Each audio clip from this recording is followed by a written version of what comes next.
السلام عليكم ورحمة الله وبركاته. أهلا بيكم في وصفة جديدة من مطبخنا مطبخ الماسة.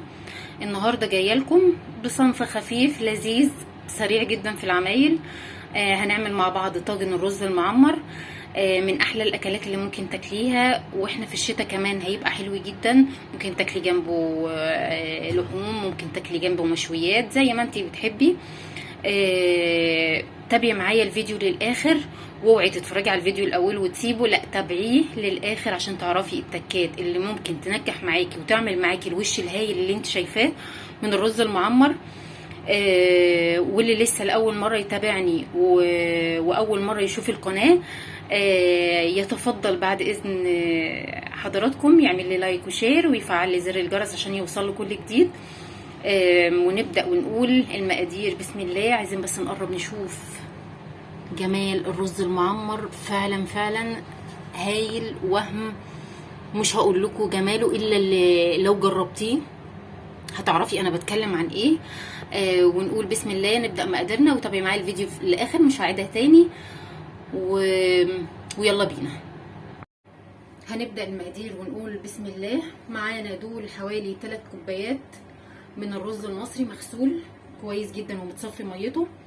دول كيلو ونص من الحليب او اللبن، بس لسه مش هحطه كله، هنشوف نحط قد ايه. دي كوبايه من الميه. الرز انا معايراه بالكوبايات المعياريه، اللي هو اكبر كوب من الكوبايات المعياريه اللي هو ده. هنعمل النهارده برام الرز المعمر. حاجه كده بسيطه وحلوه وخفيفه وسريعه. اول حاجه هنعملها، هنجيب الطاجن بتاعنا، هننزل فيه الرز بالشكل ده. اجيب معلقه.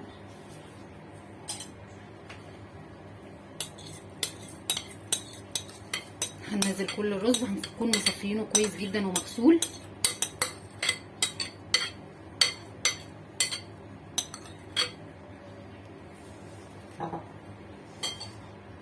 كده. واحنا هنحاول نشيل منه شويه لان هو كده هيبقى كتير جدا على الطاجن.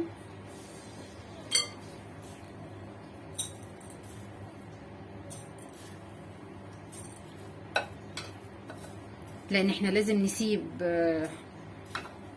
نسيب جزء يتحط فيه اللبن والميه. انت ممكن تسقيه لبن كله، بس من الافضل ان انت تعمليه ميه على حليب.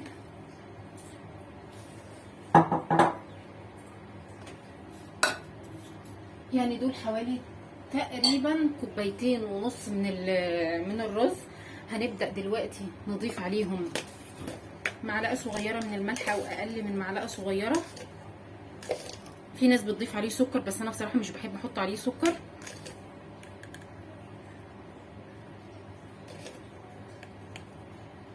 بالشكل ده. هنبدأ دلوقتي ننزل الحليب. بسم الله. شايفين سايبين مسافة قد ايه؟ هنبدأ نكمل بالمية.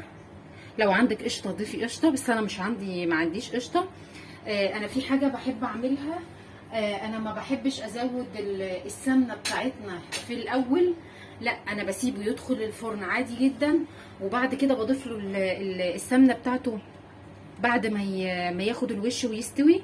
هبدا دلوقتي ادخله الفرن. انا مشغله الفرن بتاعي على درجه حراره، اولا مشغلاها فوق بس الشوايه من فوق لحد ما الطاجن بتاعي ياخد وش، وبعد كده هطفي من فوق واشغل من تحت يكمل تسويته عادي قوي.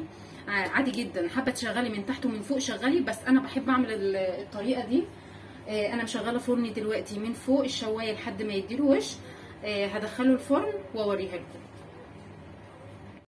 ده شكل الطاجن بتاعنا. بسم الله ما شاء الله. شايفين الوش بتاعه عامل ازاي؟ هبدا دلوقتي اطفي من فوق واشغل من تحت واسيبه يستوي براحته، وارجع لكم نشوف مع بعض الطاجن بتاعنا بعد ما يخرج من الفرن. ورجعنا لكم تاني بعد ما استوى المعمر بتاعنا. اقرب لكم بس بالكاميرا. شايفين بسم الله ما شاء الله حلو جدا. الخطوه اللي هعملها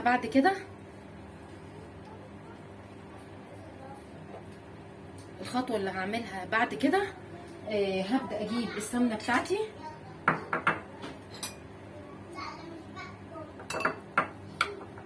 هجيب السمنه وابدا، لا قبل الخطوه دي معلش سوري، هنبدا بس نعمل له فتحات بظهر المعلقه زي ما انتم شايفين كده.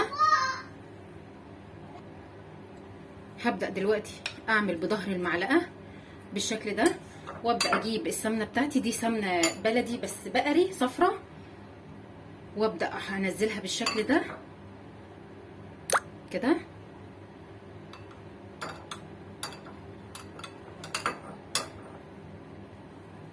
حط الكميه اللي انت عايزاها.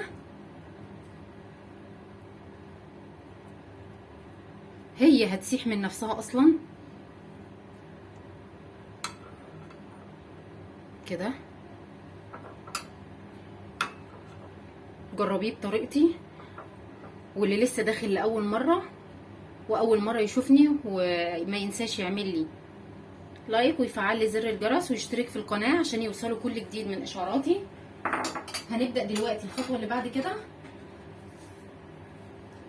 هاخد الطاجن بتاعي تاني وهدخله الفرن يا دوب بس 5 دقايق تسيح السمنه دي، ونرجع نطلعه. بسم الله.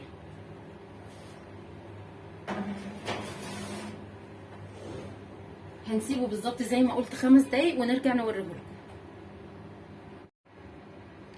وبكده نكون وصلنا لنهايه الفيديو بتاعنا. ده شكل البرام بتاعنا بعد ما خرج من الفرن والسمنه بتاعته ساحت. ما عندكيش سمنه حطي زيت، مفيش مشكله. اي نوع سمنه عندك حطيه، مش لازم تكون بلدي ومش لازم تحطيه في طاجن، ممكن تحطيه في صينيه، الصواني اللي بتدخل الفرن اللي هي التيفال او الالومنيوم. ما توقفيش نفسك على حاجه. وبكده نكون نهينا الفيديو بتاعنا. واستنوني في فيديو جديد. قبل ما انهي الفيديو عايزه بس اوريكم قد ايه الرز المعمر. معلش اسفه جدا وقع، هنشيل بس اللي وقع ده ثانيه.